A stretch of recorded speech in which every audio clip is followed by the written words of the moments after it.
Side खबरों के लिए सब्सक्राइब करें फ्लेम मीडिया और उसके बाद बेल आइकन को प्रेस करें ताकि सबसे पहले आपको मिले एक्सक्लूसिव खबरें।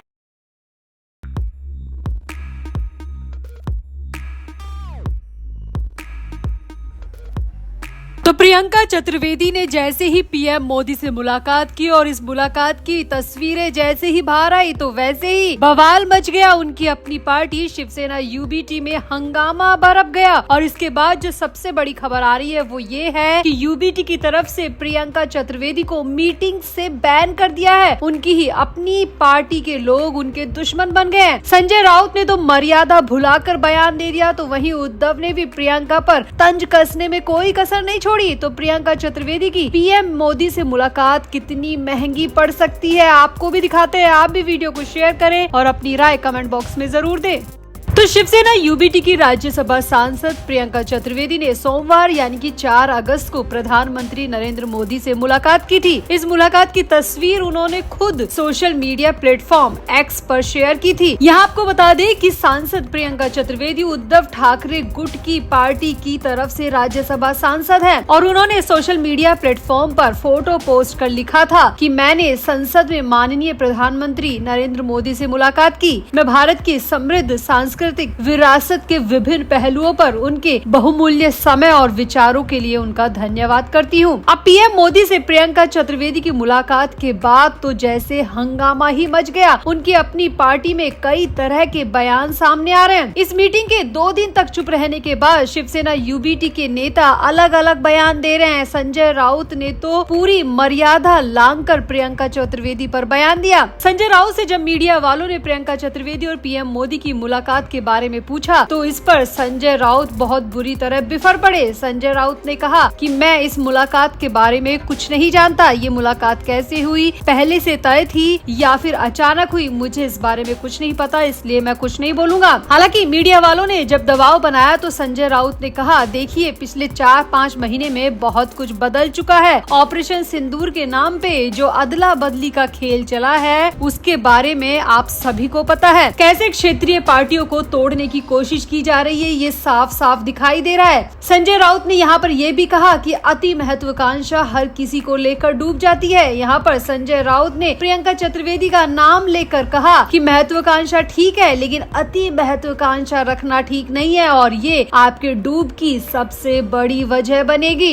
अब संजय राउत इतना कहकर निकल गए। वहीं सामने आया है कि उद्धव ठाकरे भी इस मुलाकात के बाद में पूरी तरह खफा है क्योंकि उद्धव ठाकरे खुद बीजेपी में जाने की कोशिश में है, लेकिन प्रियंका चतुर्वेदी का यूं बिन बताए पीएम मोदी से मुलाकात करना उद्धव ठाकरे को बिल्कुल भी रास नहीं आ रहा। सामने आया कि उद्धव ठाकरे ने अपनी पार्टी के लीडर्स को ये आदेश दिया है कि प्रियंका चतुर्वेदी को आने वाली सभी मीटिंग से बैन कर दिया जाए। उन्हें फिलहाल अगले आदेश तक किसी भी मीटिंग का हिस्सा न बनने दिया जाए। दरअसल उद्धव ठाकरे को कहीं न कहीं फिक्र हो गई है कि प्रियंका चतुर्वेदी बीजेपी में जाने की तैयारी कर रही है और इसीलिए उद्धव ठाकरे के कान खड़े हो गए और उद्धव ठाकरे ने अगली सभी मीटिंग से प्रियंका चतुर्वेदी को बैन करा दिया है। उद्धव ठाकरे को डर है कि कहीं बीएमसी चुनाव को लेकर जो उनकी पार्टी की रणनीति है वो प्रियंका चतुर्वेदी के जरिए बाहर न चली जाए, इसीलिए उद्धव ठाकरे ने प्रियंका चतुर्वेदी को सभी मीटिंग से बैन करा दिया है। ये खबर मुंबई से निकल के आ रही है। अब आपको यहाँ पर यह भी बता दें कि प्रियंका चतुर्वेदी शिवसेना यूबीटी की तेज तर्रार मानी जाने वाली प्रवक्ता है। वो कांग्रेस में भी रह चुकी है। साल 2010 में वो कांग्रेस में शामिल हुई और 2012 में उन्हें उत्तर पश्चिम मुंबई से भारतीय युवा कांग्रेस का महासचिव बनाया गया था। हालांकि उन्होंने साल 2019 में कांग्रेस से इस्तीफा दे दिया था और उसके बाद उद्धव ठाकरे की मौजूदगी में शिवसेना यूबीटी में शामिल हो गई थी। शिवसेना में शामिल होते वक्त उन्होंने कहा था कि वो उद्धव ठाकरे के नेतृत्व में एक साधारण शिव सैनिक के रूप में काम करना चाहती है। प्रियंका चतुर्वेदी अप्रैल 2020 में राज्यसभा की सांसद बनी थी। उनका कार्यकाल अगले साल खत्म हो जाएगा। अब प्रियंका चतुर्वेदी एक बार फिर से उस वक्त चर्चा में आई थी जब ऑपरेशन सिंदूर के बाद ऑल पार्टी डेलीगेशन तैयार किए गए थे जिसमें अलग अलग पार्टियों के नेताओं को अलग अलग देशों में भेजा गया था और भारत की छवि को और ज्यादा चमकाने के लिए उनको ड्यूटी दी गई थी। ऑपरेशन सिंदूर पर उन सभी से सपोर्ट मांगा गया था और इसी डेलीगेशन में प्रियंका चतुर्वेदी को भी शामिल किया गया था और तभी से कहीं न कहीं कयास लगाए जा रहे हैं, कहीं न कहीं अटकलें लगाई जा रही है कि प्रियंका चतुर्वेदी की करीबी बीजेपी नेताओं से है और वो किसी भी वक्त बीजेपी में जा सकती हैं। और अब तो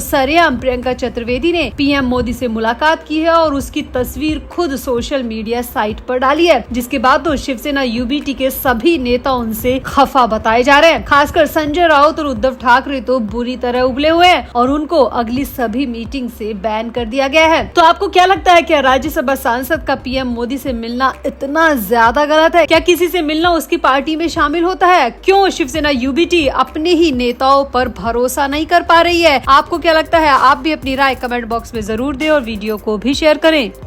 तो हर अति का अंत होता है। अति किसी भी चीज की अच्छी नहीं होती, यानी कि कोई भी चीज लिमिट से ज्यादा चली जाए तो वो किसी के लिए भी अच्छा नहीं होता। और इसी को ध्यान में रखते हुए सीएम देवेंद्र फडणवीस ने राज ठाकरे पर लगाम लगाई थी और राज ठाकरे को साफ साफ सख्ती भरे लहजे में चेतावनी दी थी कि अगर अगली बार मराठी मुद्दे को लेकर उनकी तरफ से या उनके कार्यकर्ताओं की तरफ से किसी के साथ भी मारपीट या बदतमीजी की गई तो सीधे जेल हो जाएगी, ना एफआईआर की जाएगी, ना ही वारंट की जरूरत पड़ेगी, सीधे सलाखों के पीछे डाल दिया जाएगा। अब सीएम फडणवीस की इस वार्निंग के बाद राज ठाकरे के हाथ पांव बुरी तरह फूल गए हैं। खबर के मुताबिक राज ठाकरे इतने ज्यादा घबरा गए हैं कि उन्होंने सुबह जल्द ही पार्टी कार्यकर्ताओं और नेताओं को दफ्तर में पहुंचने को कहा और तुरंत इमरजेंसी मीटिंग का ऐलान कर दिया। खबर तो ये भी आ रही है कि राज ठाकरे इतने ज्यादा डर गए हैं कि उन्होंने अपने कार्यकर्ताओं को साफ साफ कह दिया है कि मराठी के मुद्दे को हमेशा के लिए दफना दो, जमीन के अंदर डाल दो और इस मुद्दे पर अब किसी भी तरह का कोई भी वीडियो वायरल नहीं होना चाहिए, किसी से मारपीट नहीं की जानी चाहिए, किसी से गाली गलौज नहीं होनी चाहिए और किसी से भी किसी भी तरह की बदतमीजी, हंगामा या विवाद नहीं होना चाहिए। राज ठाकरे ने सख्ती भरे लहजे में अपने नेता और कार्यकर्ताओं को ये बात समझा दी कि मराठी के मुद्दे पर किसी भी तरह का बवाल अब आगे नहीं होना चाहिए, क्योंकि उन्हें इस उम्र में जेल की सलाखों के पीछे जाने का कोई शौक नहीं है। राज ठाकरे ने अपने कार्यकर्ताओं को नसीहत देते हुए कहा कि मराठी भाषा का मुद्दा जरूरी है, लेकिन हिंदी भाषियों से नफरत नहीं होनी चाहिए, किसी के साथ भी बेवजह की हाथापाई नहीं होनी चाहिए। ठाकरे ने कहा कि अगर कोई मराठी सीखना चाहता है तो उसकी मदद करे, उसका मजाक न उड़ाए और उसके साथ मारपीट तो बिल्कुल भी ना करे। अब आपको यहाँ पर बता दें कि राज ठाकरे हाल ही में जब उद्धव ठाकरे के साथ मंच साझा करते नजर आए थे तो राज ठाकरे का लहजा बिल्कुल अलग था। राज ठाकरे मराठी भाषा को लेकर कुछ ज्यादा ही कंसर्न नजर आ रहे थे, कुछ ज्यादा ही बोल रहे थे, लेकिन जैसे ही सीएम फडणवीस की तरफ से उनकी लगाम कसी गई, राज ठाकरे तुरंत जमीन पर आ गिरे। मराठी मुद्दे को लेकर जितना आसमान में राज ठाकरे उड़ रहे थे, उतनी ही धड़ाम से वो अब जमीन पर गिरते हुए नजर आ रहे हैं। यहाँ आपको बता दें कि मराठी भाषा को लेकर एमएनएस कार्यकर्ताओं ने कई जगह मारपीट की है। 16 जुलाई को मुंबई में एक दुकानदार को पीटा था, उसे इलाके में घुमाया गया था और उससे जबरन माफी मंगवाई गई थी। 9 जुलाई को हिंदी भाषी ऑटो ड्राइवर से भी माफी मंगवाई थी और उसकी काफी बेइज्जती भी की थी। वहीं 5 जुलाई को इन्वेस्टर केडिया के वर्ली ऑफिस में तोड़फोड़ राज ठाकरे के कार्यकर्ताओं की तरफ से की गई थी। इसके अलावा 30 जून को एक गुजराती दुकानदार से भी मारपीट की गई थी। सिर्फ मराठी न बोलने को लेकर राज ठाकरे के कार्यकर्ता लगातार गुंडागर्दी दिखाते आए हैं और इन्हीं गुंडागर्दियों की शिकायत जब सीएम के पास पहुंची तो सीएम ने तुरंत एक्शन लिया और राज ठाकरे को आखिरी वार्निंग दे दी।